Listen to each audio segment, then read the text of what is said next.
Okay,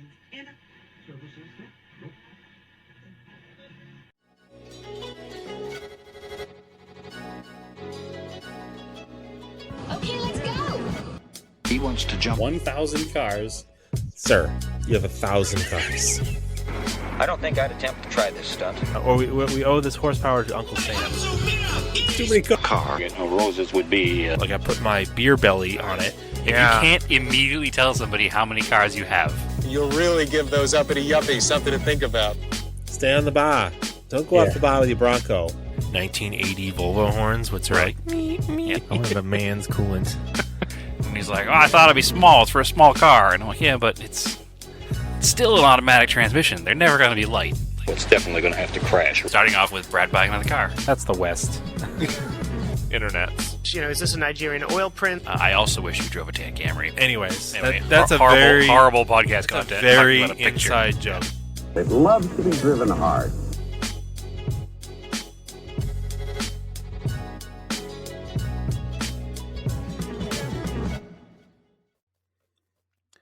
Welcome to Auto Off Topic. What's up, Brad? Not too much, Andrew. How you been over these past 3 weeks with no shows? I've been pretty good. Yeah, I just got my computer back. It was it jumped time like your Eclipse. So Was that? Are you calling me out because the Eclipse isn't fixed yet? no, I'm just saying I had a computer breakdown. It was this computer is from 2013, which doesn't feel that long ago, but you know, it's 11 years old. Say it's So it 20 years apparently the newer hard than the drive failed. Eclipse. Listen, in the grand scheme of computer life, 11 years old is pretty old. Yeah, no, it's definitely not. I think. It's definitely not normal to use one computer for 11 years anymore. So it's probably due to the fact that it's not a Windows machine, I'm sure. Yeah, apparently Apple built these Macs a lot nicer. It's a 27-inch iMac, which they don't, and it's the widescreen Retina display, which they don't make anymore. Like if you buy an iMac now, it's only 24-inch screen, and it's like a square. It like looks like the original ones from like before this one. And everybody's like, that's really annoying because I really like these ones. So I was like looking, I was going to buy another Mac because I was like, well, I got 10 years out of this one. I don't mind spending $1,500 on it because it's going to last 10 years. But I'd have to buy like, to get the same performance or better performance, I'd have to buy like the little Mac Mini thing now that's like a little cube and then a separate display. And I was doing all that research and I was like, it's gonna be like $2,000. Cool. Annoying.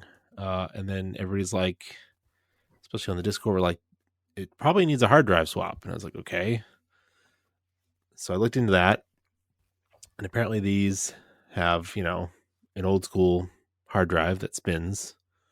And in the last 10 years, everything's gone to solid state drives. And you can do a conversion to these, and the conversion's like $200. So I'm like, all right, let me look into that. But the front of these Macs is basically solid glass, and you have to remove that glass by by cutting the adhesive.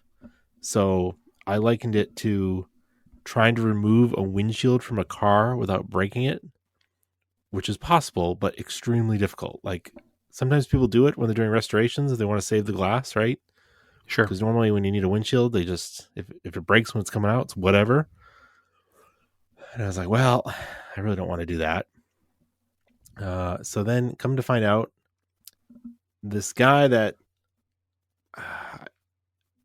back in May, I went to the Salem High car show, and I had the Talon, and I think when I was looking up stuff after the show, this person had a picture of it, and it was like, oh my gosh, what's his username? It's like Andy Computer Tech or something. I don't think he listens. So Okay. but he owns Andy the Salem tech guy. And he like had a picture of my Talon because he liked it.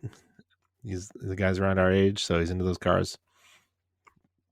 But anyway, come to find out, I was posting about how I loved this machine on like Threads or something, and he was like, "Yo, you can just like replace the hard drive, and I can do it right at my store because he has a store in Salem." So, shout out to Salem Techsperts.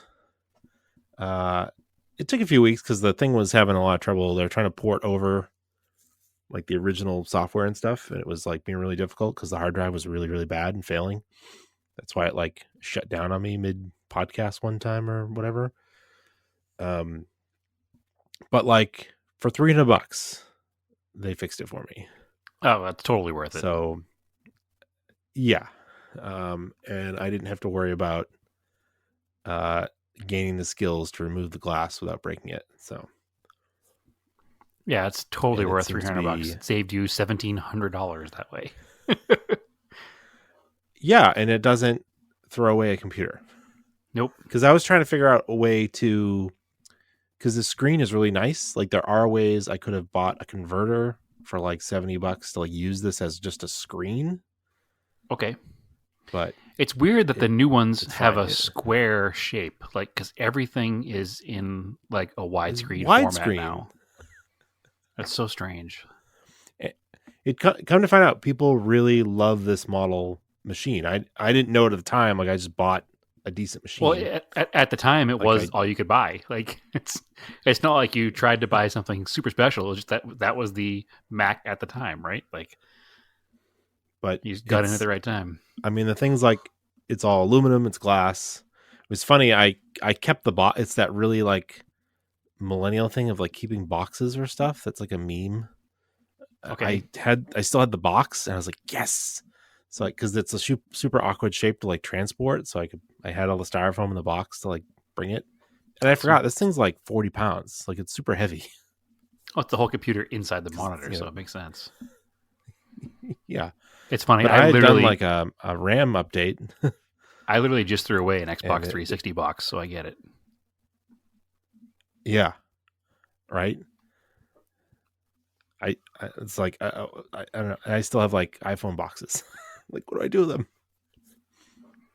Throw them in the trash. But I don't know. It's but it's like I kept my camera box because it's like if I need to have it serviced and I gotta mail it back to Canon or whoever's gonna service it, it's like I need a good box for it. I don't know. Just throw a label on it and drop it in a mailbox. No box needed. It's fine. Yeah. But so anyway, Anyway, that's we're back. Why we were Yeah. that's why we're back. Computer seems to be running great. Seems super fast. I think it's faster than it definitely starts up faster and it gets through programs faster. So it was having a hard time when I was doing editing I'll tell you that and doing photo editing. on so- my end, the machine that I've been using since I moved out here now says battery not good, throw in trash by new. So I've never seen that message before, but it seems to stay working if I leave it plugged in. So I'm not going to stress too much about it right now, but it seems like I may have an issue in the future too. And the funny thing is that I did buy a new machine for doing the podcast, and it won't work with the Blue Snowball mic for some reason. So that is really weird. yeah. Because it's just a USB mic. Yep, should be very simple, but I'm sure And there's I should no probably drivers. No, doesn't seem to have any drivers. It seems to be something that just doesn't work right. So I should probably dig deeper into that because this machine here is also damn near 11 years old. So, and it's not a Mac, so it's not nearly as good at that time. I mean, it was a good computer when it was new, but I mean, it's like we don't throw away old cars for the most part. sure. So it's like I'm getting to the point. It's like we got to stop throwing things away if we can fix them.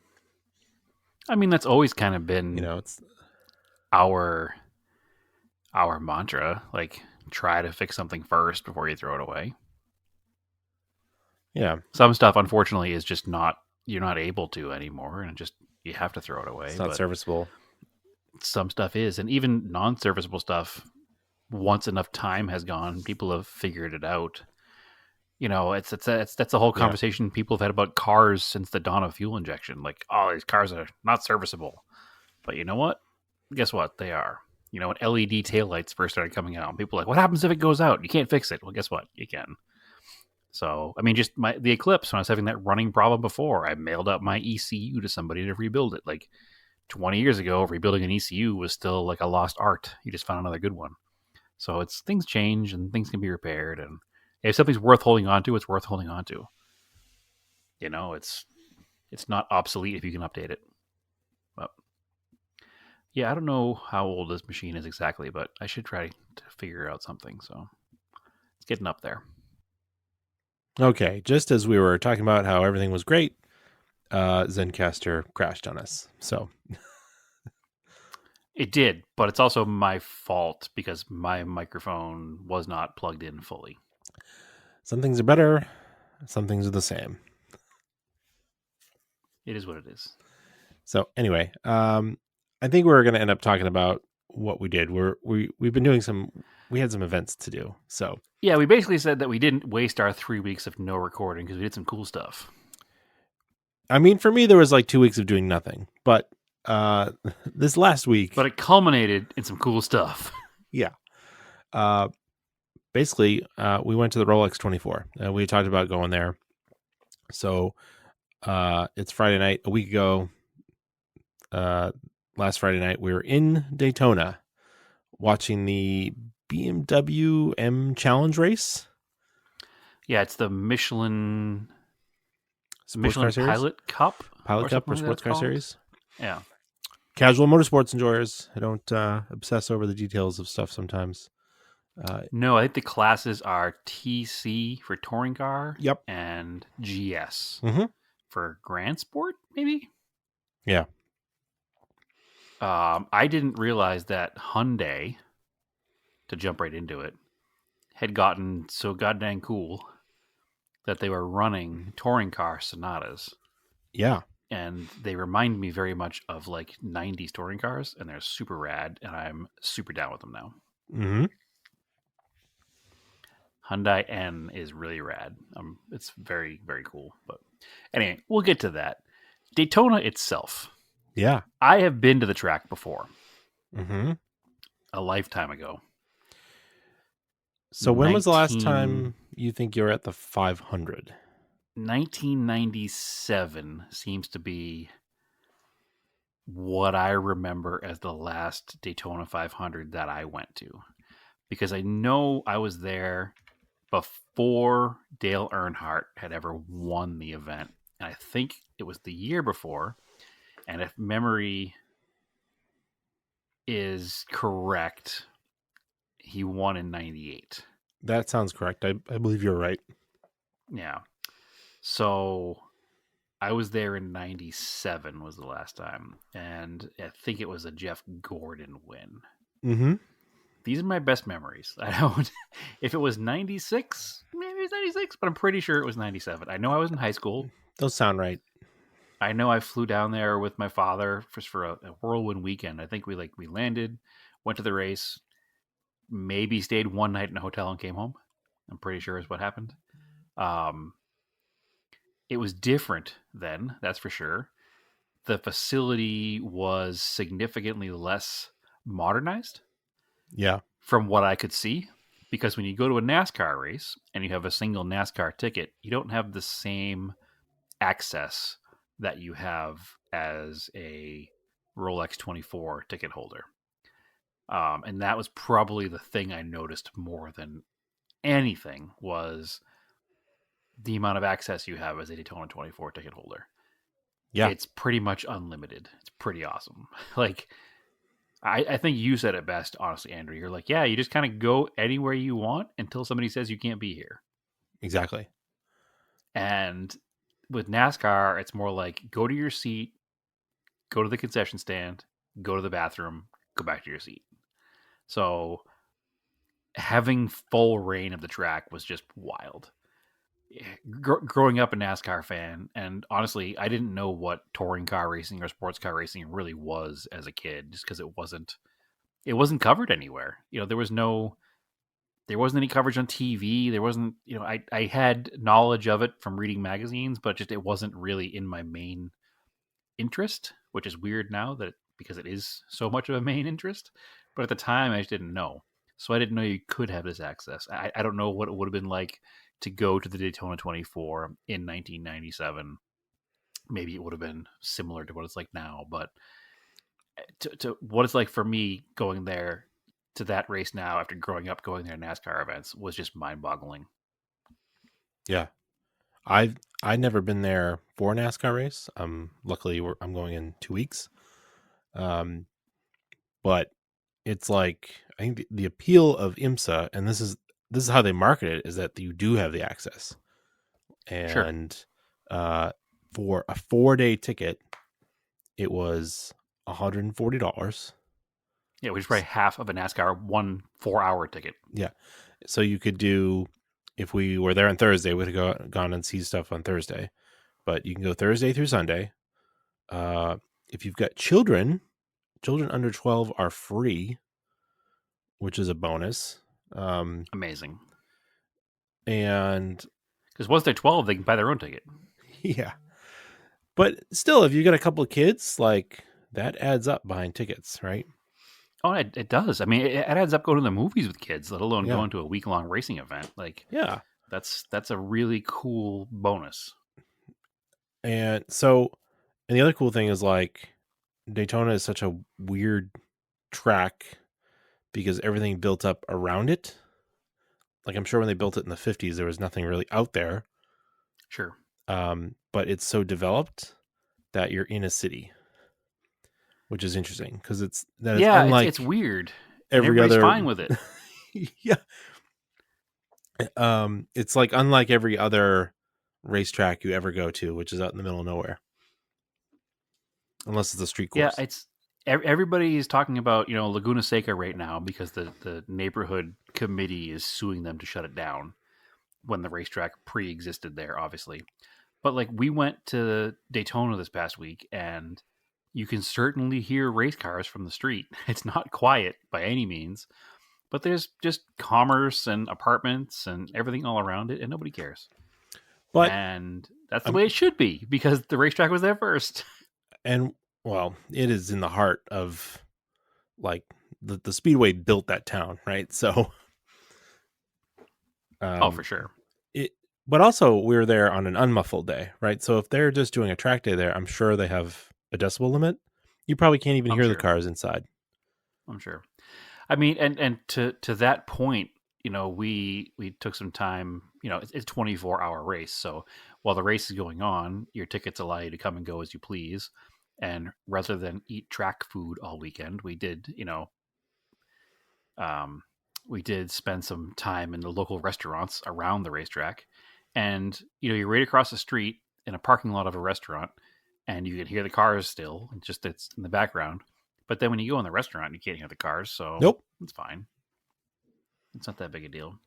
It was a good little. That was kind of neat too. I mean, as far as the experience goes, like, you wouldn't leave a NASCAR race and go have dinner, like, because the race is only 4 hours long. But in a 24-hour race, like, yeah, you need to take that little break and walk across the street. And it's Florida, so unfortunately, visit the chain restaurant across the street.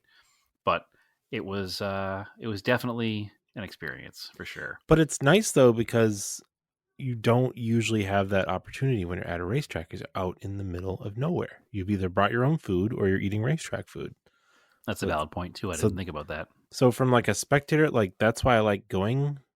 I've now done this twice. I'm like, I'll probably go, not every year, but every few years I'm going to go, because it's just a fun, different experience. Yeah, no, it's super cool. I mean, I've been to other IMSA events at other tracks. I've been to other sports car events, and I know the access that you get there. And I think it blew my mind because it's Daytona. Exactly. And I just assumed that Daytona was the rule of Daytona because it's Daytona, not realizing what it was. Like, we did a track walk before the event on Saturday morning. Yeah.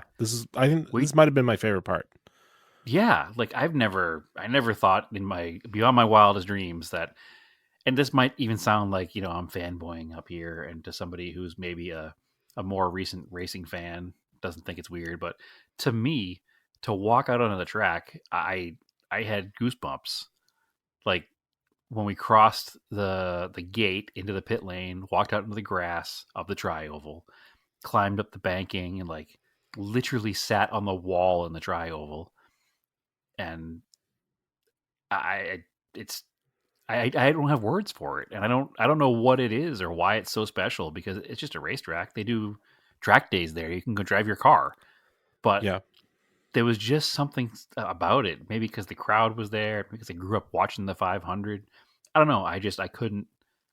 It was an emotional experience. That's all Well, I can really say. Like, for me, racetracks are holy places for me sure. because there's so much history involved in them. You've watched a ton of famous races there. There's been a ton of drama on that track. Yeah, all my childhood heroes became heroes there. Yep. So, anytime you go to a racetrack, it's like really, really cool, especially older ones that have a ton of history. Like, we're spoiled here. Well, you don't live when you lived here. We're spoiled with Lime Rock. Lime Rock is a super historical racetrack. And But I've been there so much that it almost seems less special now. yeah. Yeah, just the home we track. got spoiled by it. Yeah. But even like I think the next I'm already thinking next year, instead of Daytona, I think I want to try Sebring again. Sure.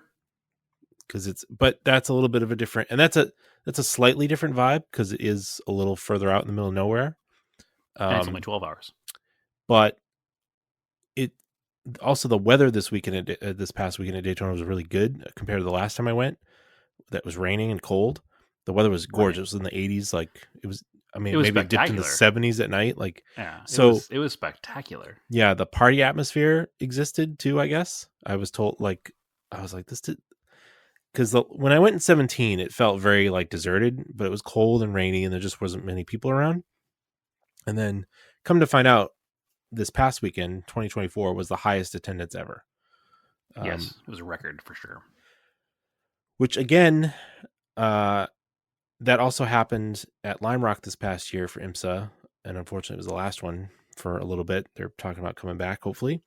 But and we've talked about it on this podcast, and I've talked about it with other people that are friends with ours that listen to this podcast.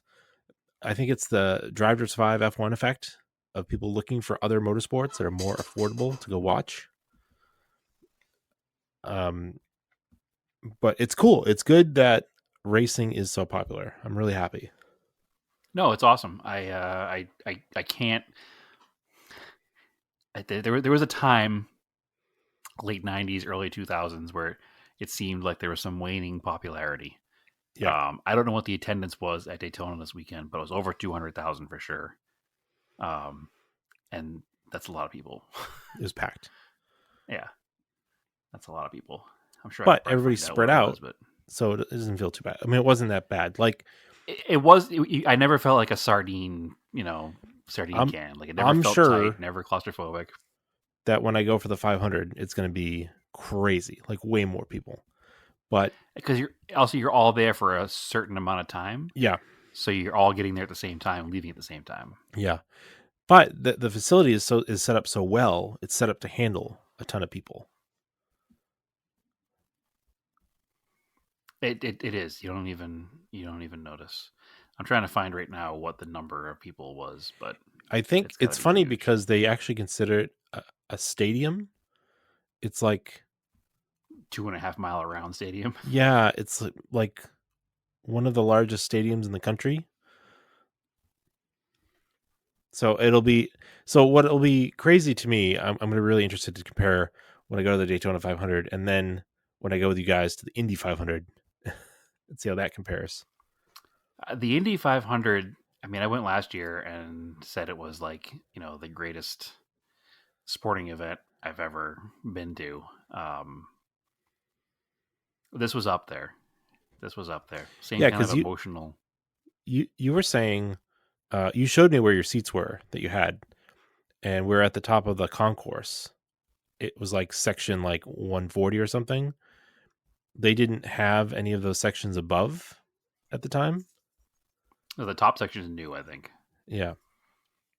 So it's weird. There's no reporting of the attendance numbers. Yeah, they just had a post that said it was the most attended. Yeah, but so somebody knows. Yeah, they didn't actually post the number. Yeah, how many people are there? So yeah, I love. I don't know. I love the place has good vibes. It's just like it's so cool. It's so big. It's so historical. We met up with some people that we know, so it was cool. Okay, so 200,000 was a lot. It's not that many. 65,000 seems to be the number I'm seeing. That's a lot of people for an endurance race. It's a lot of people. That's so many people. But now I'm curious what the Daytona 500 attendance is in comparison, because that's going to make a difference of, how it feels in the track. So, okay, Daytona is 101,000 people. Yeah. So that makes sense. That's a lot. So the access we had, we were able to go up, way up in the stands. Okay, and let found me the seats that I have. let me rephrase that. That was in 2020. With Okay. all the new stands, it is now 150,000. Whoa. Yeah. So, and there's going to be almost 3 times as many people there for the 500. Our seats are way up there, but they have a great view though. You can see the whole track. Well, that's the funny thing about racing. Like you watch a basketball game, right? And the most expensive seats where all the celebrities sit are right courtside because you want to be there in the action and see the game. At a racing event, the further away the seats are, the more expensive they are because you have a view of the whole racetrack that way. So that's a difference in the sport. Like you're like, oh, you get nosebleed seats. Like, yeah, I do, and I'm stoked. Like those are the best seats to have. Like we went to your seats, and they're what were they? Section. I don't remember the numbers. It was 4, so I think they're 4 stories. It's more than 4 stories, but it's the 4th section of seats. Yeah, but I don't know how else to describe that. Yeah. If it was the 4th floor of the building, it'd be the 4th story. So you basically need to bring an oxygen tank because you're that high in the air. So that's fine. No, it looks your seats are going to be great for the race because you can see the whole track. There's no blind spots. No, so it's going to be amazing. And to bring back my point about it being a different place now than it was in the 90s when I was last there, which doesn't seem like it, but was 30 plus years ago. 30 years ago, 97, 20, yeah, almost 30 years ago. Yeah. It's improved a lot. So we have this conversation all the time because it makes us feel old, right? Like when the distance between then and now is like me having not been there from 1970 until 1997, from me not going in 1997 until now. But right? I bet it didn't change that much in that time. But I'm just saying, like, I was there in 1997. Imagine being there in 1970 and seeing the actual, still street-based stock cars out there. Like, I bet, because we went through the museum. What was it, built in 56? The racetrack started to be assembled in the late 50s. I think the first race was 58. So I bet it remained relatively unchanged until the 90s. Because the late 90s is the 50th anniversary of NASCAR, so 98. Yep. After then, that is when the popularity of NASCAR like truly exploded. Sure. And when tracks started to get really big and add a lot of stands. Yep. And then we have the waning years that happened sort of in the late, like after 2010. The late aughts. Yeah, it was kind of like, it kind of stunk. And then now I think car they're back. Of tomorrow. Yeah, I think now they're back with the next gen car. It's a lot better. Which I mean, if not attendance to is jump ahead too much, 150,000 people. Yeah, not to jump ahead too much, but yeah, the Busch Clash is Sunday, so at the Coliseum. Sure. So anyway, to go back to my point was that between 97 and 2024, a lot has happened there. Yeah, one of the things that I remember specifically about going there is all of the stairs that I had to climb to get to my seats. And now there's escalators everywhere. Yeah. Like there's 4 different sets of escalators Yeah. that go all the way from the bottom floor all the way to that top, nosebleed section that we were just talking about. That wasn't there before. No, Something as simple as using the bathroom. It used to be damn near impossible, and you literally had like pee troughs. Like you didn't have individual urinals; it was just a pee trough, which still exists there, but only on the bottom floor. And everything up high now is like a modern style bathroom, and all the concessions are fairly modern looking. And actually, they weren't even that expensive compared to like outside food, which Yeah. maybe is due to the fact that there is outside food available across the way. So they know that if they charge you $28 for a cheeseburger, you're probably just going to go across the street and get one at a normal restaurant for half the price, right? Yeah. So insane. I mean, it's crazy how much it's changed. So it truly feels, cliche to say it, but it truly feels like a world class facility now. Whereas before, it just felt like a really big Saturday night short track kind of setup. It's cool. You know, I definitely recommend the Rolex 24, even if you're not the hugest endurance racing fan, just to experience it. If you're a car person at all and you enjoy cars, you can have a good time there. You don't have to be, following the tour, its whole event and its whole season and know what's going on. Like, just to be there is cool. Like, it's hard to explain. Like at that Saturday night when it was getting dark after dinner, we went back to the track and we were standing on top of the garage with a friend of ours, and just watching the action go on down in the garage, like watching the car come in on the tow truck and then get picked up off the back of the flatbed and put down on the ground and pushed into the garage area, and just the whole, like, the TV crew coming up and seeing the Fox Sports guys and the NBC Sports guys and seeing all the fans that were down below kind of in the way getting, pushed and shoved out of the way so the damaged race car can come in. Like, it was just, the atmosphere is crazy. And then standing on top of the garage and watching the 10 p.m. fireworks go off on the other side of the Daytona 500, the Daytona International Speedway Ferris wheel that's set up there. Like, I've seen so many pictures of the cars,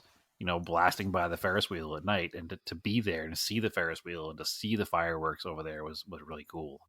So, I mean, unfortunately, the fireworks happened during a yellow flag caution, but that's okay. The only thing you can't get a good view of is the Le Mans chicane, aka bus stop. Yep. Otherwise, everything else you can have a pretty good view of. It's in kind of a dead zone of the track, which is unfortunate because passing does happen back there. Action does happen there. Yeah, I feel like they need like little ferry boats that do little tours out on Lake Lloyd to like bring you out there. Yeah, I wonder why they don't do that. Like almost like a swan boat kind of deal. Yeah, I'm thinking a little bit bigger than that, like a flat part, like a party boat type thing, Party barge, like a double decker thing. That's interesting. I know they used to. I don't know if they still do, but they used to do like drag boat racing out there on Lake Lloyd. Yeah, so weird. Yeah, that would be interesting. What else? I mean, there's like the racetrack's so big, there's a lake in it. Like, yeah, you don't think about there's that. I don't even want to talk about the race yet. There's like all the stuff. They had all the historic cars on display. There was a full full on almost concourse looking display of historic race cars, and it was some amazing stuff in there. The IMSA GTU. Like 88, 89 RX-7, the white and blue FC car. Like, oh, what a cool car. Didn't know I'd ever see that. We saw the Garage 56 NASCAR car from Le Mans was there in as raced condition. Like, they hadn't even washed it. Just mind-boggling stuff. So cool. The Hawaiian Tropic Porsche 934. Was it the Hawaiian Tropic or was it the Jägermeister? There was two. That's right. That's right too. It was the Jägermeister car. Mm-hmm. There was no Hawaiian. I don't remember now. No, there was no Hawaiian. I remember Tropic seeing there. a Kremer 934 and going, "Oh, that's so cool." I think they were both Jaeger cars. So cool. It was really cool, and they had that. What else? They have I mean, the manufacturers all bring their own little midways. And they give away Yeah. stuff, and I mean, if you wanted to wait in lines and fill out surveys, you could have walked away with like 6 free event T-shirts. Mm-hmm. I Yeah. kind of regret not getting the Cadillac racing T-shirt because it was kind of neat. Yeah. So But yeah, the race started at 1:30 on Saturday yes, and went 1:30. till 1:30 or 1:29 on Sunday. Yeah. Spoiler alert.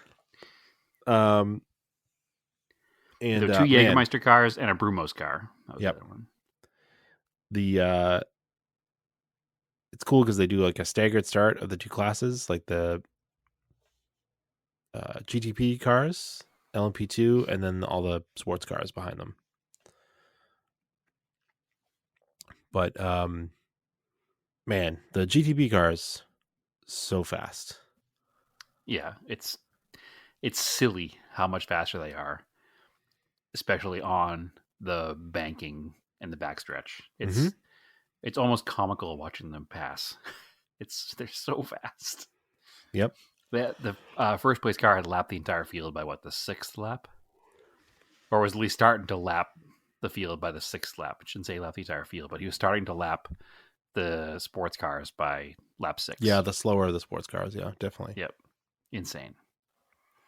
So fast. LMP2 cars, I'm kind of like, they feel like a little bit They of crash a liability lot. sometimes. Yeah, they crash a lot. It's better than when they're open cockpit. It felt like it was even worse. Like they're even more crashy.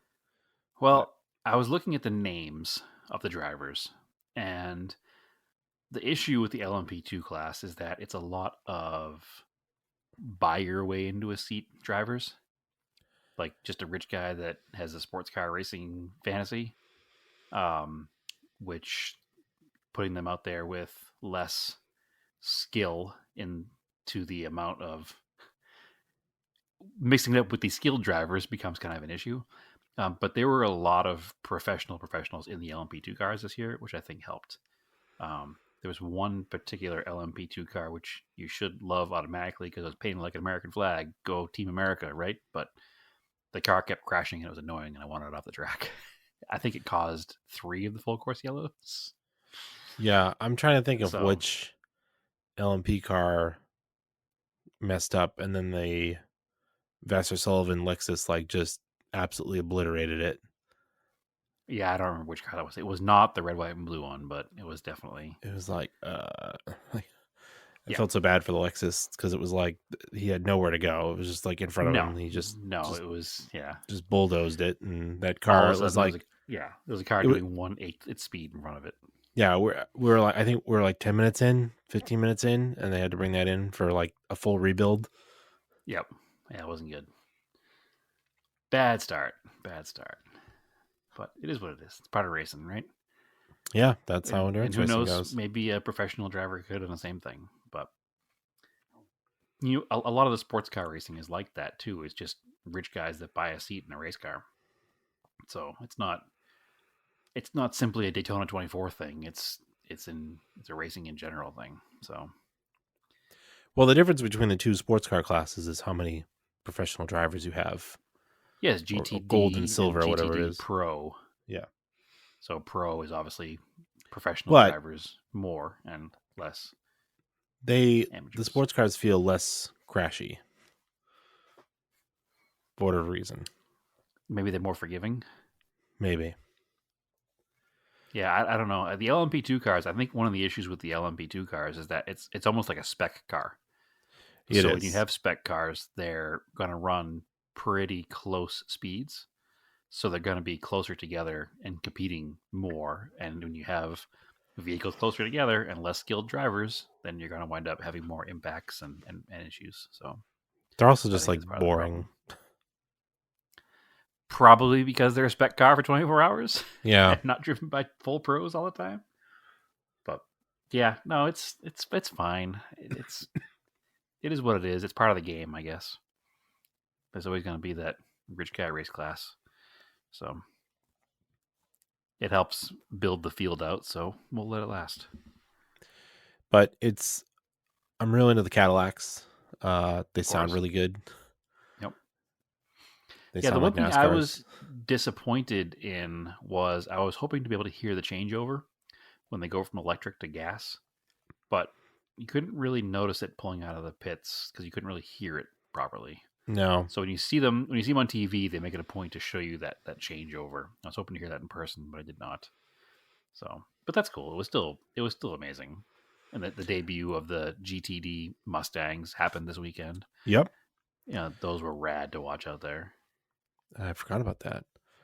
Yeah, super cool cars. I used our handheld recorder here, so I've got like some recordings of the race. I'll put it at the end of the podcast.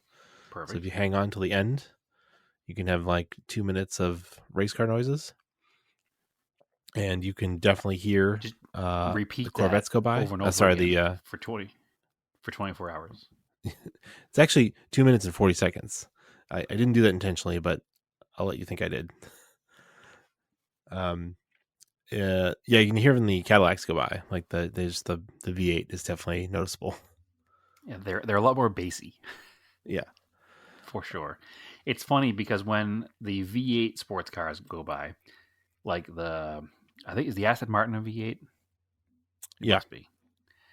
It almost sounds like it's not racing. No. Because the higher strung, 4-cylinder, 6-cylinder cars, they're revving out much higher, and the Aston Martin goes by, and it's like it just sounds like it's cruising past at half throttle, even though it's obviously flat out down the backstretch. Mm-hmm. So it's interesting hearing all the different cars out on track, and the people I've told about it are still like, "Wait, you did that for 24 hours?" Yeah. We watched a race for 24 hours. Like, you go for an hour and leave? No, we were there for 24 hours.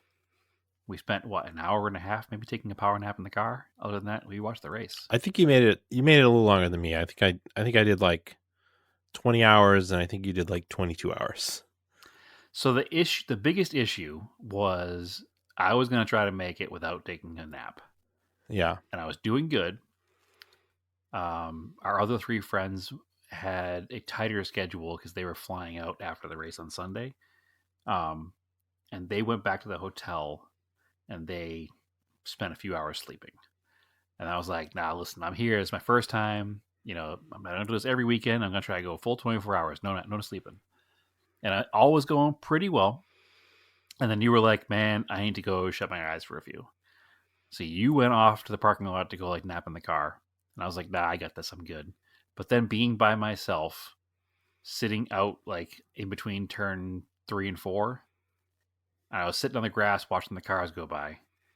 And then all of a sudden I was like, it was almost like a lull from the cars going by. Like, it started to put me to sleep because I was out there by myself with nobody to talk to. And I was like, oh, I'm not going to make it. I'm going to fall asleep right here, 30 feet from uncorked race cars in the racetrack, because it's just the repetitiveness of the sound is getting me. I'm going to start to walk around. So I got up to walk around and I was like, who am I kidding? I should just go at least lay down and try to close my eyes for a few minutes at least. So I didn't make it once I was by myself, I think was the issue. Yeah. So, well, when Stephanie and I were at Petit Le Mans, actually, before you get into that, the other issue was it was about 1 a.m. at this point. Yeah. When I started to have that feeling, and I was like, you know what I'm going to do? I'm going to walk to the infield. I'm going to get some food, maybe get a drink, and then revitalize myself. And I went to the infield area to get food, and all of the vendors closed at 1. Yeah. So I couldn't get any food. Then I was like, damn, now I'm screwed. I'm going to have to go lay down for a little bit. But it kind of blew my mind that the vendors closed. Well, I think it's like I said, I think it's last call at a bar. I was looking up a lot of the places around close at 1 a.m. So it's they just go by those rules probably. Yeah, I was like, man, they hear the race happens once. Just stay open all night, man. But I guess maybe it is some kind of local ordinance. Also, the people working need a break, Brad. Well, yeah, but they can have shifts. It's fine. I don't know. I didn't expect food and beverage places to close. I didn't necessarily need a boozy drink. I mean, I would have been fine with a coffee would have been my plan. Coffee or a tea or something with caffeine in it. But unfortunately, there was nowhere to get anything. So back to the car I went because we had food and beverage in the car. But when I got back to the car, I was like, nah, I'm just going to lay down for a bit. So it's fine. It also didn't help that when I got to the car, the track was under yellow. So I was like, I'll just take a nap through the yellow. Yeah. Hour and a half later, but it's fine. Anyway, you and Stephanie at Petit Le Mans. We took a nap for an hour in the middle of that race on the grass next to the racetrack in the S's. Sure. Because I don't Why know, sometimes you have your earplugs in, it's a little dulled, and it's just like white noise. Strangely. Yeah, that's exactly what I was thinking that it was when I was sitting next to the track. I was like, it was kind of lulling me to sleep. Just that the repetitive every second or two a car goes by. We had walked over into the camping area, and there was way less people over there. Yep. And there's just like an open grass area. Oh, so that was the other thing. They were filming for the Brad Pitt race car F1 movie during this race. F1 movie? It has to do with F1. So is this like he's learning how to become a race car driver? Because Maybe. the movie's called Apex. Yeah, so supposedly Brad Pitt is an older race car driver that's teaching a newer race car driver. Is it Gran Turismo movie? I don't know. Sounds like it. And the movie car was a GTD Porsche. Yeah. With a Peak antifreeze sponsorship. Yeah. So random. Yeah. It's like and a then NASCAR looking car. Yeah. And then where we had sat down, they had a fake movie campsite, which is weird. I was trying to figure that out. You're like, what is going on in this little campsite area over here? Why are there all these weird lights? Like, oh, they're filming a movie. Yeah. Brad Pitt was not there, though, unfortunately. No. We didn't get to meet any celebrities. If there were any celebrities in that little scene, I didn't recognize them. But I will look for that scene in the movie and be like, I know what that was. I was right there. Yeah. That's turn 4 at Daytona. So, yeah, there's it's a GTD Porsche 911 with a Peak antifreeze livery. It was participating in the race, but not racing. They made it the whole thing, but because at one point in the night, both cars were parked in the garage area. Yeah, I don't know, but they made it the whole night. I saw a post about maybe the actual race team because they had a fake race team on the transporter. Oh, so there were more cars just in the garage area? Maybe that's what it was. They weren't the actual race cars. Who knows? I don't know. I don't know how movies are made, exactly. It's kind of a mystery sometimes. Yeah. I just watch them. But it was very Days of Thunder vibes. Putting film cars out in the actual race. Yeah, and speaking of that, Jerry Bruckheimer was the Grand Marshal. Oh, that's right too. He was. Actually, isn't he directing? Is he directing the Apex movie too? Oh, I don't know. I thought that was the connection. Maybe I'm completely off base, but I thought that was why he was there. It might be. I don't know. I don't know enough to dispute that. I'm not gonna go on record with that. So I could be wrong. I mean, I am on record, but I'm not gonna sit there and say that was definitely what's happening. So, yeah, I mean, we were there. I tried to give you the whole layout and show you all the different spots you can see from. So hopefully you enjoyed it. Yeah, no, I had a great time. It's produced by Jerry Bruckheimer. Okay, that makes sense. Director Joseph Kosinski, producer Jerry Bruckheimer, Brad Pitt, Lewis Hamilton. Yep.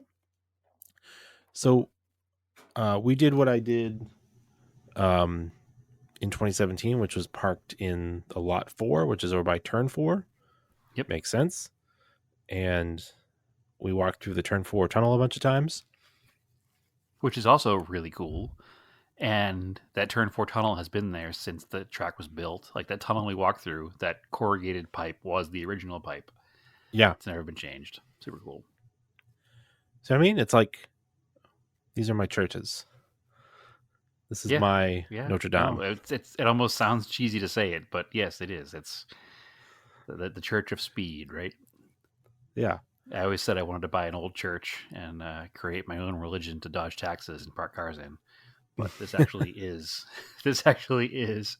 our church. Like it happens on Sundays a lot, and I get emotional feelings about it. So the race itself was pretty good. I mean, it was a great race.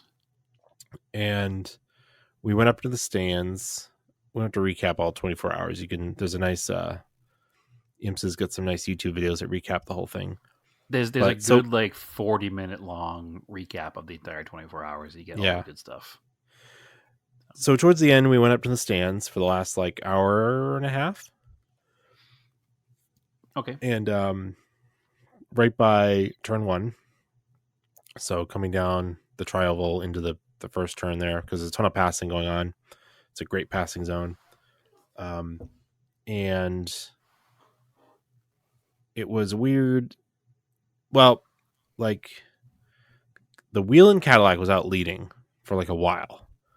And I'm like, I guess maybe they'll win it. And then I think there was a caution.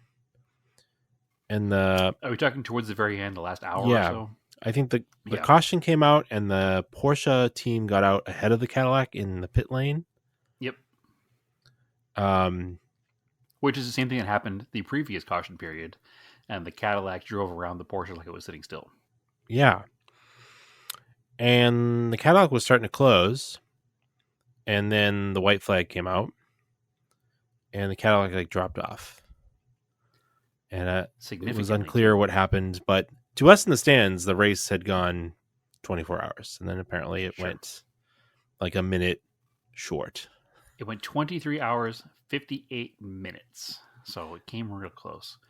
And per was the some big rules, complaining. It didn't change anything. From where I was standing, it didn't look like it was going to change anything. Everybody was so spread out. The Cadillac was catching, but I don't know what happened. Maybe they ran out of fuel or something. The Cadillac was catching, and then it fell off real hard. It wound up being a little over 2 seconds behind the Porsche in the end. So it wasn't going to make up that 2 seconds. No, lap. and the third place... The Porsche ran one of the fastest laps it had all day with 2 laps left. Yeah. So there was no way. Third place is the Acura, I think. Yeah, the third place Acura was too far back to make a difference. Almost 15 seconds or so. Yeah. Maybe 12 seconds, something like that. So a Penske car won, which apparently that was kind of cool because a Penske car apparently hadn't won since 1969. Correct. Which was interesting too, because that is the car that won in 1969. There's a giant Sunoco mural at the front of the racetrack. Lola? It's a Lola, yeah, with Mark Donohue driving. So yep. Yeah. Well, also 2 drivers ran the entire 24 hours then. Not 3. Crazy to think about. So yeah, it was neat. It was neat to see a Penske car out front.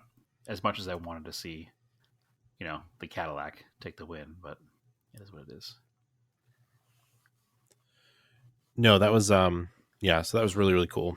A really great time there, and I want to go some more endurance races. Yeah, no, I'm full in on it. I'm full in on it. But while we're speaking of Daytona, did you watch any of the NASCAR Netflix show? I've watched the first episode and a half. I've only watched the first episode, which starts at Daytona for the Coca-Cola 600, I believe. Yep. It's the first race of the playoffs. So that it's 5 episodes, and it only covers the playoffs of 2023. Yes. But when you were watching it, were you doing the thing like, oh, I was just there? Like you knew where all the stuff was, right? 100%. Like they're in the garages, like, oh, I know where that is. Like it's cool. Yeah, now. 100%. And I was sitting there next to Naomi, and I was like, hey, remember when I took the picture of the Acura on the flatbed? That's the garage right there. I was standing on top of. It's just like, oh, yeah, okay. Yeah, you doing the Leonardo DiCaprio like pointing at the TV meme? Oh, 100% the whole time.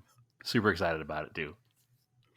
But again, that's that. Like you just said, that was our church. Like it was so cool to be there, and it was so cool to just be watching it on TV again.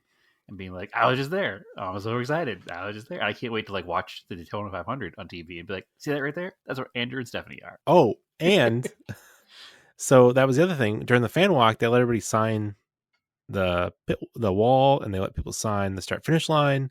Yep. We threw an Auto Off Topic sticker on there, and one on the wall up at the start finish line. So if you get a close enough shot of a car crossing the start finish line, look at the top of the Y for an Auto Off Topic sticker. I mean, I'd be surprised if it's still there, but I'm sure it's not there. I think they repaint the start finish line and the wall between the two races. In fact, speaking of painting, there was a guy walking around with a white rattle can and a black rattle can, and literally just spray painting the wall anytime somebody wrote anything offensive. Mm-hmm. And I asked him if that what he was doing, and he's like, "Yeah, anytime anybody writes anything that's offensive or political, I spray over it." Fair enough. So yeah, it's easy, good enough rule for me. Keep it fun. But it was funny watching the Netflix show. Even when they went, like Denny Hamlin goes to his trailer, I'm like, I recognize where that is too, because there's like fancy trailer areas of like. Yeah, when you walk out of the garage straight towards turn 4 to the tunnel, it was the fancy trailers on the right.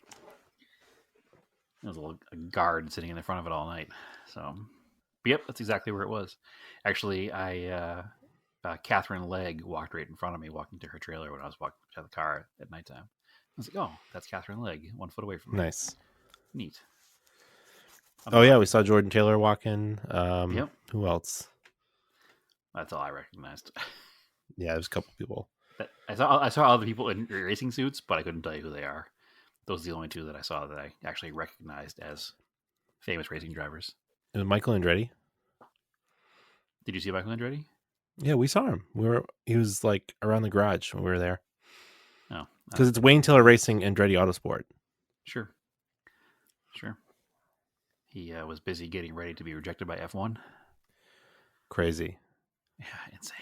So anyway, the NASCAR show. It's basically Drive to Survive, the Formula One Netflix show, but for NASCAR. Same production team, I'm pretty sure, also on Netflix. I think they're trying to get that same energy that the Drive to Survive series brought to the first episode was cool. To the series. I'm in, man. I've never listen. I've been a NASCAR fan most of my life. There was a time where I was kind of anti it, but I'm back. I've known about it for years. I've known how everything works. I learned things from this show. So it's I'm watching it with Stephanie, so it's helping her learn more about what I'm talking about. Naomi watched it with me as well. Like Stephanie didn't realize that. Like I was like, yes. So, and right as I said it, then they started explaining it. I was like, yeah. So Hamlin is on the Joe Gibbs team with Joe Gibbs' great grandson. Sure, but he owns the other team that has Bubba Wallace and Tyler Reddick, and is co-owner with Michael Jordan. Right, which is wild. So which already feels like that is a good thing for a reality show anyways, because there's like inherent drama there. Yeah, and it's Michael Jordan on top of it. Like, that's going to bring in a whole nother level of viewer that you didn't have, because it's people that like Michael Jordan. I didn't realize what a baller Denny Hamlin was. Yeah. Like, I didn't realize the man had a private jet and, a huge compound on the lake with basically a hangar on property. Like, I didn't realize it was that level of money in that man's life. But it explains why he owns a NASCAR team now. Yeah. He has to do something with his money. And I didn't know. Hamlin's kind of a heel in the sport right now. But that also makes him kind of neat, because like everybody's hero is Dale Earnhardt, right? Yeah. And I mean, Hamlin's kind of the Earnhardt of today. Like, he's a no apologies. I'm out here to race. I'm not out here to do anything but, like me or not, that's what I'm going to do. And I came away from the show with a little bit more of a respect for Hamlin than I had going into it. So I'm stoked on this show. I mean, listen, we shoved NASCAR down your face last year during the season. If this show happens now, it's going to suck us in even more, and we're going to be like, half auto off topic, half NASCAR podcast, and I'm here for it. I'm sorry if you don't like it. I didn't realize Hamlin had 50 wins but no championship. Yep, it's crazy, right? That's a lot of wins to have. That's no probably not have a why championship. he's still racing. I don't think he wants to stop until he gets a championship. And it's probably has to do with the modern era of the playoffs, because in an older era resets. where it was just by points, he would have won. Absolutely. Everything kind of resets at the Coca-Cola 600. So, but it's good. And they during that show they show him recording an episode of his podcast, Actions Detrimental. Yeah. So I was like, yeah, I didn't know he had a podcast. I'll check that out. So I did, and I learned even more about NASCAR during that podcast. So I also recommend listening to that.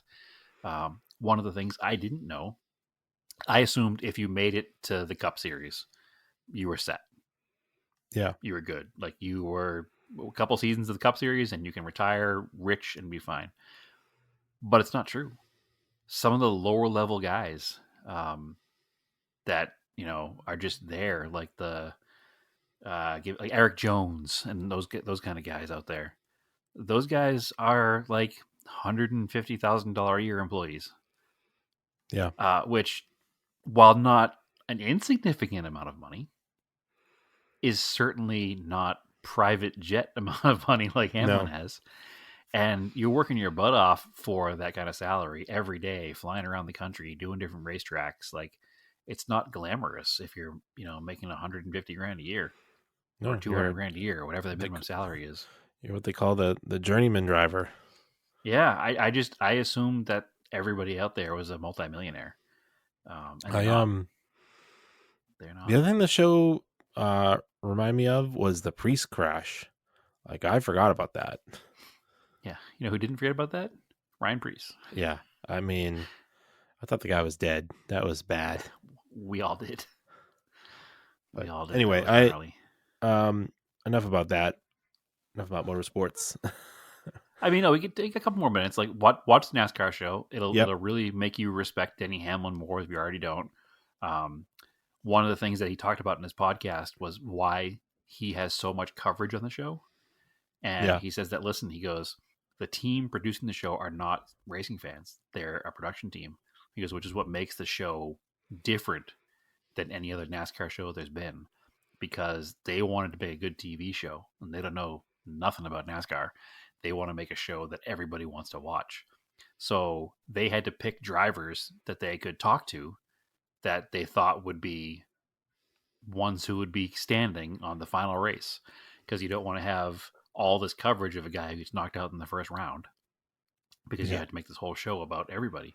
He's like, so, they chose the drivers they wanted to talk to. And, I think it surprised everybody come the end of the season when all of a sudden it's Ryan Blaney who's winning the championship. And, we don't have a ton of coverage of Ryan Blaney. So all of a sudden the last couple of weeks of the season, they're scrambling to get more coverage of the guys I think are going to be in the final four of the event. And it was funny to see them try to like shift as they went along. They needed to predict what happens as it goes on. So I'm looking forward to seeing how that progresses too. But I came away from it, like I said, with a lot more respect for Hamlin. I already liked Bubba. Watching him in this was like, it made me like him even more. And I think one of the coolest things is it's really not edited. So the driver is just talking like normal humans and swearing and having normal conversations. And that's another thing that Hamlin talked about in his podcast, where he was like, part of the reason there's so much footage of me is because I wanted to give them a good show. And I basically told them, I won't say no to anything you ask unless it makes me like super uncomfortable. Like, as long as I'm fully clothed, I'm not going to say no to whatever you want to film. So that's what he did. And that's why there's so much coverage of Denny Hamlin, because he allowed them to. So anyway, I think it was cool. And you should clearly he's catch up in both things. A shrewd businessman. For sure. Because part of being a race car driver is marketing. Yep. And that's why he's a multimillionaire. What's his salary? Take a guess. Yearly. Just not including his endorsements, just his actual racing salary. His actual racing salary? Yep. Like his base pay from Joe Gibbs? His base pay from Joe Gibbs Racing. And this is not bearing in mind that lower level guys are less than $200,000. Oh, I bet his base pay is like $200,000. Nope. No? $11 million. Whoa. Yeah, yeah, exactly. Whoa, that's like NBA money. But that's the difference between like a bench player in a professional ball sport and a LeBron James, right? It's that there's that huge gap that you don't realize watching the game because they all have to play the same level of commitment. And that's probably why he's buddies with Michael Jordan. Where you even watching that movie about the Air Jordan shoe, like I learned about Air. I learned all about the deals that they were making that Nike made. Sports marketing. Yeah. That literally changed how athletes were paid. Yep. Which was kind of cool because athletes were probably being underpaid because people were undervaluing what they do. I guess maybe they are overvalued. They were underpaid, and now they're overpaid. Exactly. Yeah, I think Jordan has like $400 million a year passive income right now, or something stupid like that. Yeah, insane. But yeah, no, Hamlin's base salary is $11 million, and he's not even the highest paid driver in NASCAR. Do you notice that Hamlin had Air Jordans that were the FedEx colors of his car? So he talks in his podcast. He has an entire warehouse full of Jordans. Weird. Yeah. Yeah, maybe not a warehouse, but like a room somewhere with hundreds or thousands of pairs of different Jordans. So crazy. One more thing, I didn't realize that William Byron was a big sim kid. Yeah, that's where he came from. He did not come from like starting to drive at 6 years old in a go-kart. He was a sim racer. He basically is the Gran Turismo story. Yeah, I didn't realize that. Didn't know that either. That also makes me respect him a little bit more. I'm still really salty that Lionel canceled the 1/64th of his race car that he won at Watkins Glen with because I was there. For sure. Because not enough people pre-ordered it because I'm sure he's not the most popular driver, but he is a Hendrick driver. Yeah, I'm surprised it doesn't exist. I'm sure you can. I don't know. Maybe somebody will make the decal set and you can build a model of it. Yeah, I think I can get the 1/24th, which is what I'll probably have to do. But the 1/64th. But anyway, yeah. Moving on from motorsports. Yeah, let's talk about EV cars. Oh God, we've lost our whole audience now. So I was like, I rent a lot through Hertz for work, so I think maybe I've talked about this. Just get the gold membership if you're going to rent through Hertz because it's free and it gives you perks. Sure, but anyway, unless you're in Terminal C at Orlando.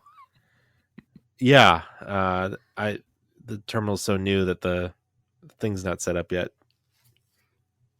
But anyway, I rented a Bolt EV. Never really dealt with an electric car before. I was like, this is a good time to try it.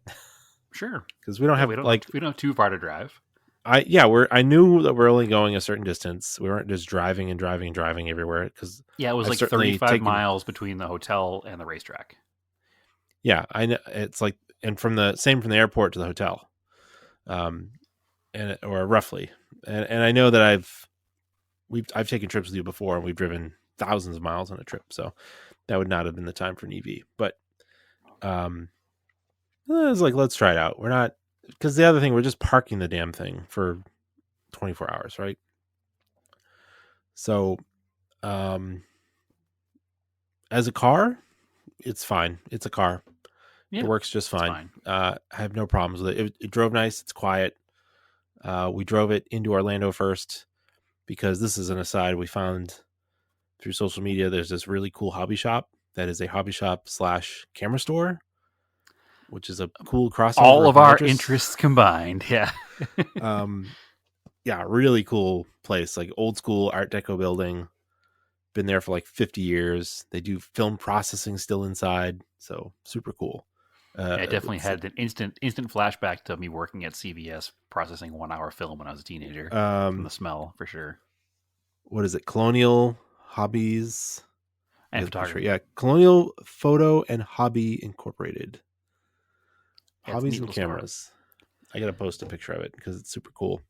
If I wasn't traveling light, I would have bought way too much stuff. So yeah, they're good prices. Good price. I did buy a set of paintbrushes because I needed a set. And my local hobby store actually didn't have good paintbrushes that I wanted. So we'll get to that on Scale Autocast. But yeah, driving around, not a big deal. There's good chargers in Daytona. After I queried our Discord group and downloaded like 4 different apps for finding chargers. Very frustrating. This is And the then problem. That doesn't count the 4 apps for using chargers. Yeah. No, there were 4 apps for, one was for finding chargers. Then each charger has its own app to use it, except for the one that we found the last day that just used, that you just swipe a credit card. So like a gas pump, which is what every charger should be like. It's the charging network that stinks. And I guess apparently the bolts, so I was complaining about this, and some people are like, well, that's a terrible car for rental because it's also super slow charging in general, even on a fast charger. But how do we know that? We didn't know that. I didn't know that. That's the problem. I don't want to be super nerdy about EVs, but I guess you have to be if you're an early adopter to like make them work for you. Yeah, it's slightly frustrating. Because I knew, like, my goal was to try to charge while we were doing other things, and then I wouldn't be bothered by it because I'd be occupied to do something else. So one night, Friday night, there was a good charger right across the street from the racetrack. There's like a row of like 5 or 6 chargers, and like the third one I tried finally connected with the car and worked. And it charged over an hour while we were eating dinner and only cost $8. That was perfect. I was very happy with that once it worked. But the frustrating part was we had to try 3 chargers before we found that worked in the same bank of chargers. Yes. Plus there's and that wasn't the fault of the car because the other gentleman who was there had the same problem, and he was in a Volvo I or Volvo C, whatever, C30, C40, whatever it's called. Polestar. It's a Polestar. Oh, was it a Polestar? You're right. Well, it was a Polestar. Never mind. It was not the Recharge.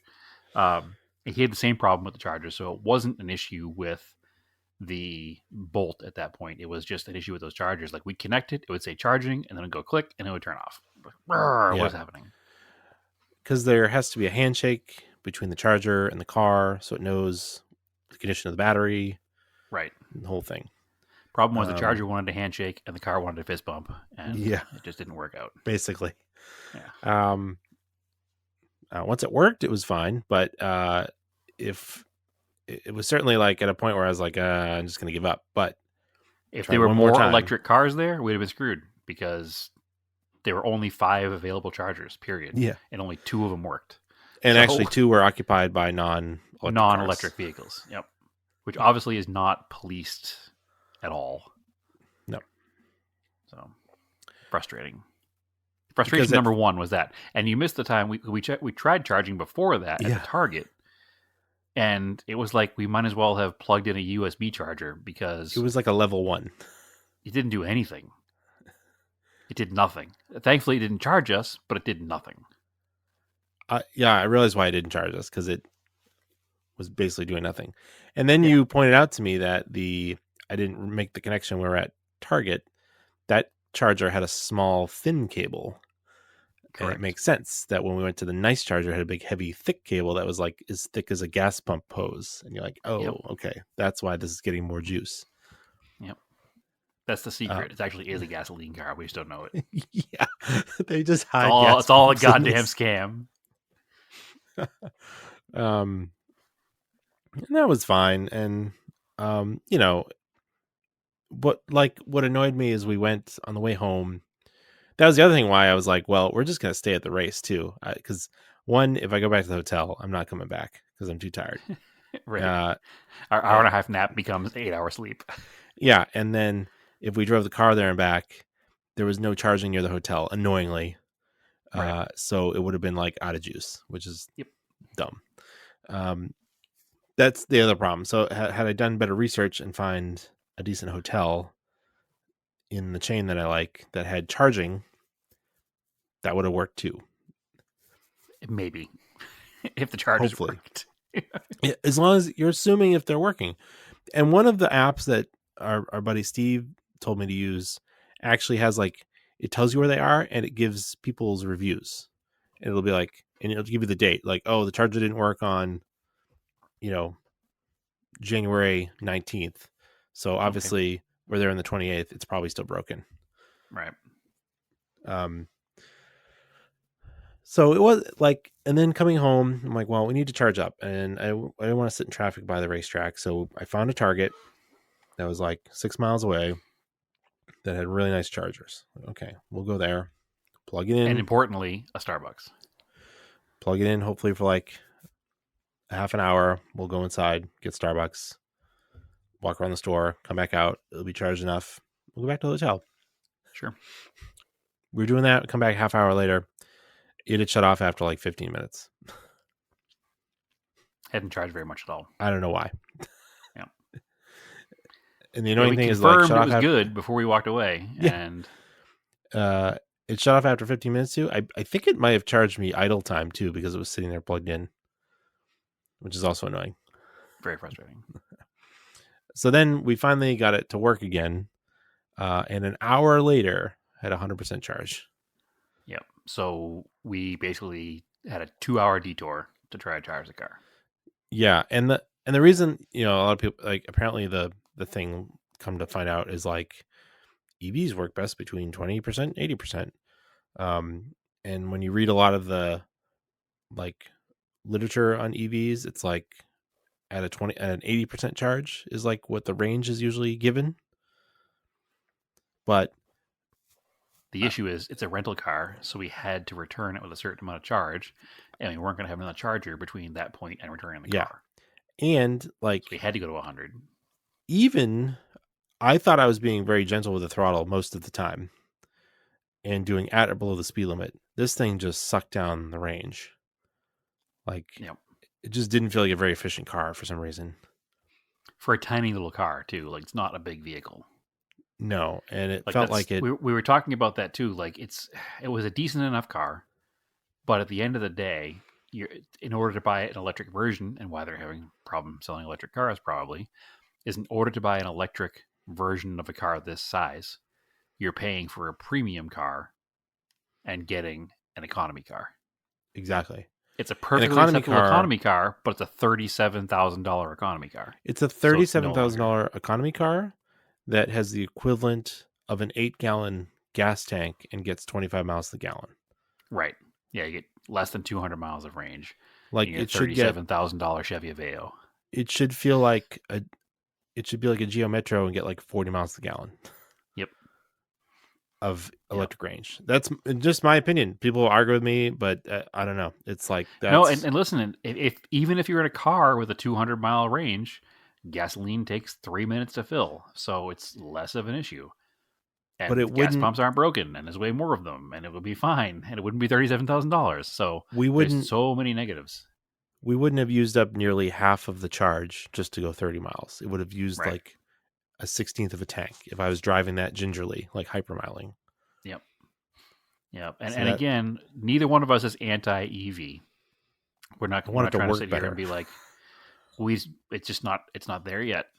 And if you have a 240 volt system at your house and you can charge overnight and you have one at work, EV is probably the way to go. But if you don't have that situation, it's going to be tough to justify buying an EV right now if this is the situation you're going to deal with. And listen, maybe a different car other than the Bolt would have a better experience. I don't know. But like I said, that Volvo owner had the same issue with the chargers that we did. I like the way the car drive, and compared to the Elantra that I rented earlier in the week that had a crummy CVT and like no turbo and was like that rubber bandy CVT action. Yeah. I would much rather have an electric car with just a constant torque band. Well, here's where we go back to our other conversation and I get back on another subject that is a sore subject with some of our listeners. What, the Rogue? Camry The Hybrid Rogue love. is the number one choice? No, Camry Hybrid love. Like, it just works. Camry Hybrid, our Maverick Hybrid is great, and you get that instant on torque when you're first accelerating, and the switch over to the gas engine is pretty seamless, and you get 50 miles per gallon, and you stop and fill up at every gas station in town. So I actually read a thing earlier today, like Ford cannot build enough Mavericks still. yep, 4 shifts at the plant, still a markup at the dealerships. Yeah. Still a waiting list if you want to buy one. And for the hybrids, And people love the hybrids. And they're cutting the production of the electric F-150.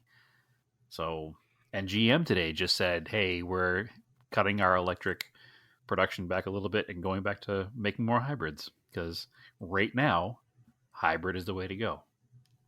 So I am sitting here telling you, if I were to buy a brand new car right now for a daily commuter, it would 100% be a hybrid. I wish somebody made a hybrid with a stick. They don't right now, but that's what I'd buy. I'd buy a hybrid. So I want a plug-in hybrid because I want like the 20 miles of range. Sure. Is what would get me to work one way. Sure. That works for a lot of people probably. Yeah, and then the gas is for when the chargers aren't working, and there is none. Yep. Yeah, that's also fine. It's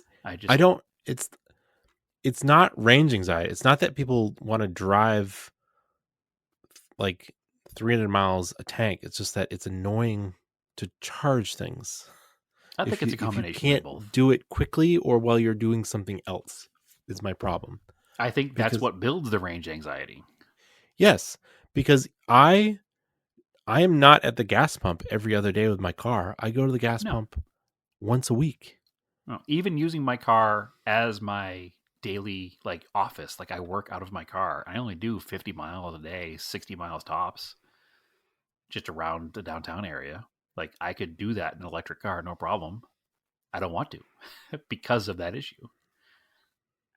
So, because if you don't charge it at home, then you don't have any range, and there's no quick way to do it. If there was a place I could go park 15 minutes and top off the tank to full, quote unquote, top off the tank, I'd be all on board to run an electric car for my daily everyday job. But right now, hybrid's the way to go. I only get gas once every 3 weeks, but it's fine. So yeah, we're not anti-electric car. We're just, the time is not now. The technology needs to improve. And will the technology ever improve enough? It's going to take enough people. This is the problem. It's going to take enough early adopters who are okay with it being bad to push the need to make it better, to have more. And I think that's the stumbling block that we're at. We need more people to take that leap in order to justify building a better network to support them. And maybe it'll happen. I'm not trying to be anti. I'm just trying to be a realist at the moment. It's going to take a culture shift in order for it to be successful.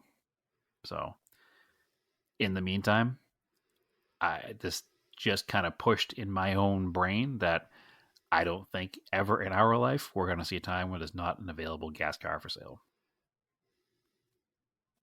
And I don't think we're ever going to be able to not buy gas. So, who knows? I could be wrong, but maybe I'm not. No, I don't know. But that was my experience with it. I want to try a much nicer EV at some point. Sure. Yeah, maybe a very similar trip. We can try that Polestar and see how it works compared to the Bolt. But I will do better research to find a place with charging that is where we're staying. Or maybe not, because we're trying to just do a real life test here. It is what it is. Requires, here's the thing, if you have the mindset of a person that can pre-plan, then you can be an early EV adopter. If you are not a pre-planner, they are not for you. Yeah, exactly. And I don't know if anybody knows this, but Brad here, not a big planner. So I don't. I guess we can go a little bit longer because we haven't done an episode in a while.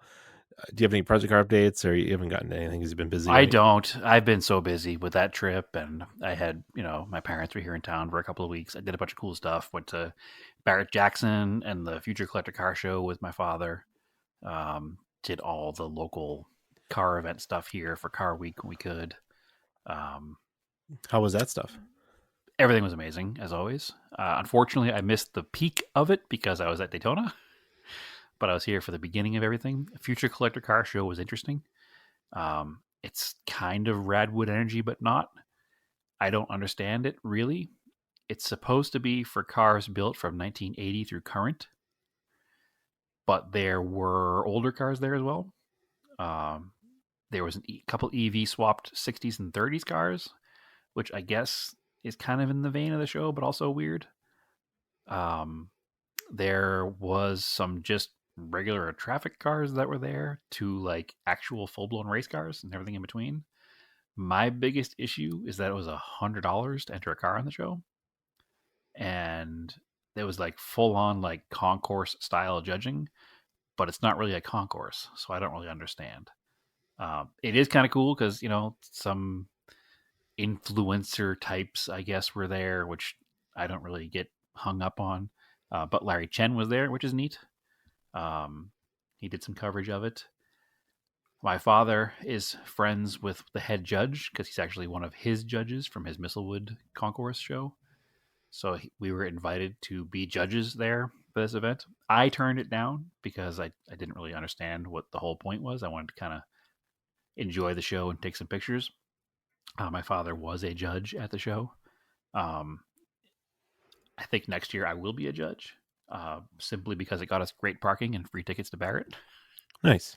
So I don't think I want to be in the show because, again, $100 to be in the show is, I don't know, it doesn't seem like the value is there. But I'm being grumpy because I don't understand what the show is about. A lot of cool stuff was there, but I don't know. It doesn't make a lot of sense to me. So I'm not 100% on board. I'm not 100% against it either. It was kind of cool because a friend of the show who recently sold his Conquest, who actually we saw in Daytona. Yep. We saw Paul there. He sold his Conquest to another friend of mine here, David. And David brought that car to FCCS, and he won an award for in the preservation class. Yeah. The best all-original car. So that was neat to see that car still doing well there in the preservation class. And then actually seeing Paul the following weekend was kind of cool. But yeah, so we did that. We spent the rest of the day walking at Barrett, looking at all the cars for sale. Lots of garbage, also lots of good cars. Such a spectacle. I don't think you haven't been out for that, have you? Probably not. It's an experience. Thousands of cars, all for sale. Most of them not worth your time. At least not for the prices they sell for. I saw some things sell that I just don't understand. We all know first-gen Broncos are going for tons of money. There was a first-gen Blazer that was it was a nice build, but it was $400,000. And I don't know what's happening in the world that it's $400,000. There was a $47,000 MR2, first-gen MR2. That doesn't make any sense. There was a three-wheeled 70cc Honda kids bike that sold for $11,000. That doesn't make any sense. None of these numbers make any sense. So it's a spectacle, and there were some deals I guess people bought as well, but I don't understand the pricing structure at these events. It continues to blow my mind every year watching the sales of these vehicles, whether it be too low or too high. Nothing sells for market value, it seems. Unfortunately, we had a rare rainy weekend here in Phoenix, and it happened to be the same weekend as the Arizona Concourse. And Spectator tickets for the Arizona Concourse were $100, so I didn't feel like buying spectator tickets to go to a car show in the rain.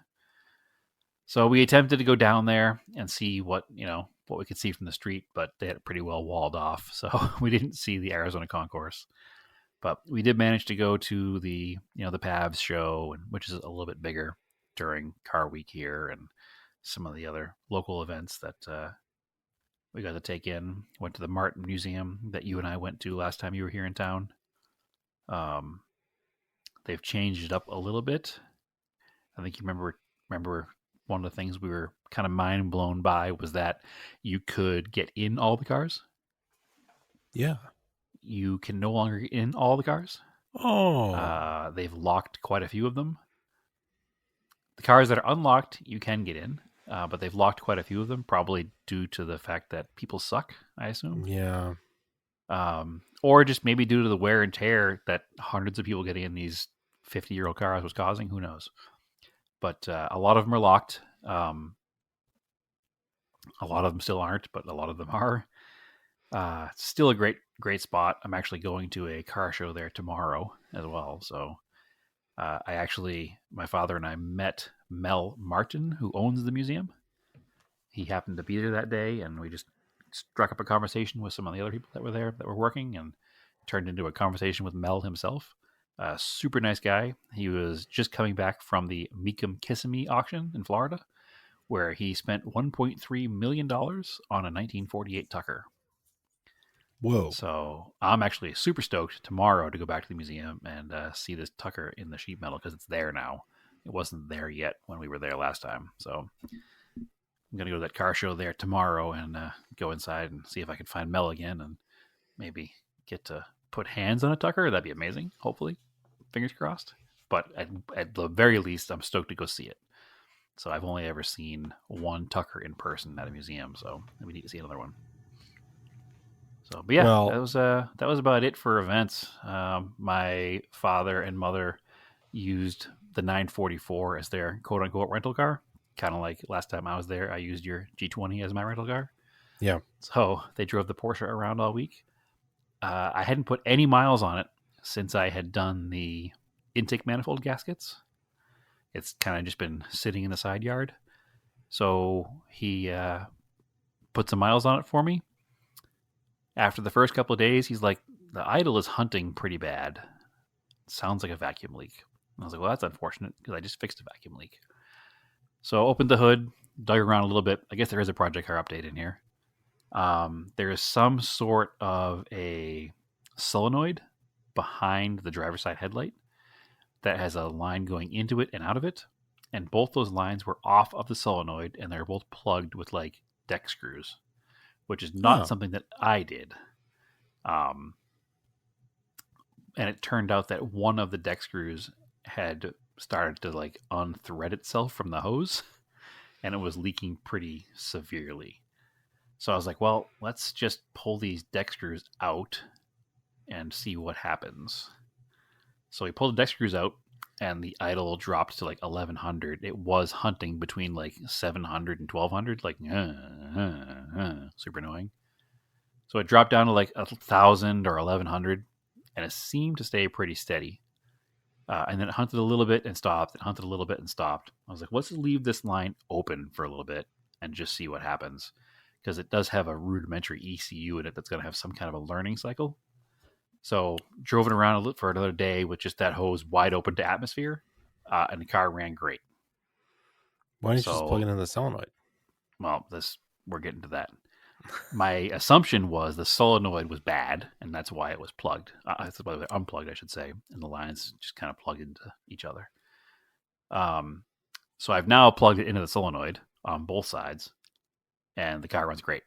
So I don't know why it was unplugged. I don't know what the solenoid does. I haven't done that much digging yet. Get rid of your smog, man. But it works just fine, so we're going to call it fixed. So the car runs great now. It doesn't have any more idle hunt. I'm not going to complain. I'm just going to let it lie. So car needs a couple little things I plan on doing. It does still need wheel bearings.